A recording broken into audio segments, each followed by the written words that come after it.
आगामी विधानसभा सार्वत्रिक निवडणुकीमध्ये मतदानापासून कोणताही मतदार वंचित राहू नये, त्यांना त्यांचा मतदानाचा हक्क बजावता यावा यासाठी जिल्हा प्रशासन कामाला लागले आहे।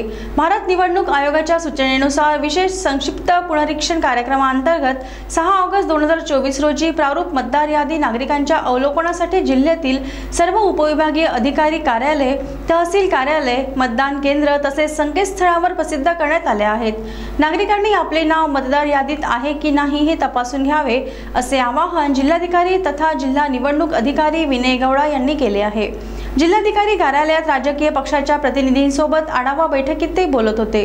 यावेळी उपजिल्हाधिकारी सुभाष चौधरी यांच्यासह काँग्रेस, शिवसेना शिंदे गट, शिवसेना उभाटा गट, people's party of India democratic, Akhil Bharatiya Republican पक्ष, all India Republican party, Bharatiya communist पक्ष या राजकीय पक्षांचे प्रतिनिधी उपस्थित होते।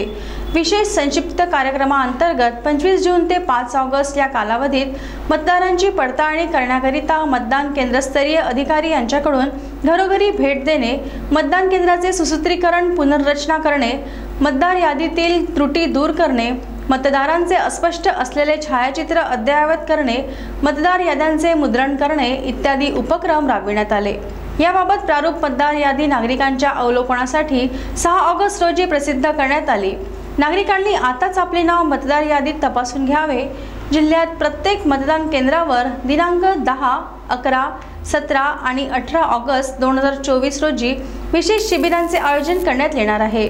या शिबिरामध्ये सकाळी 10 ते सायंकाळी 6 या वेळेत मतदारांना संबंधित मतदान केंद्रावर मतदान केंद्रस्तरीय अधिकारी यांच्याकडे दावे व हरकती दाखल करता येऊ शकेल। दरम्यान याबाबत जिल्हाधिकारी विनय गौडा यांनी लाईव्ह चंद्रपूरला दिलेली ही प्रतिक्रिया। आयोगाच्या 1 जुलै 2024 या अर्था दिनांकावर दुसरा विशेष संक्षिप्त पुनरीक्षण कार्यक्रम जारी झालेला आहे।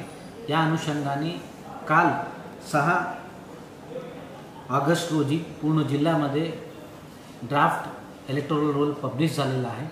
मी सर्व नागरिकांना विनंती करतो की त्यांनी आपला नाव मतदार यादीमध्ये चेक करावे आणि त्याच्यामध्ये कोणताही नाव सुटले असेल तर कोणत्या नावाच्या दुरुस्ती करायची आहे या कोणाचं नाव वगळायचं असेल तर कृपया त्यांनी ऑनलाईन मार्फत या ऑफलाईन पद्धतीने फॉर्म 6, 7 या 8 भरावे ताकी येणाऱ्या विधानसभा निवडणुकीमध्ये सर्व नागरिक आपला हक्क बजावू शकतात।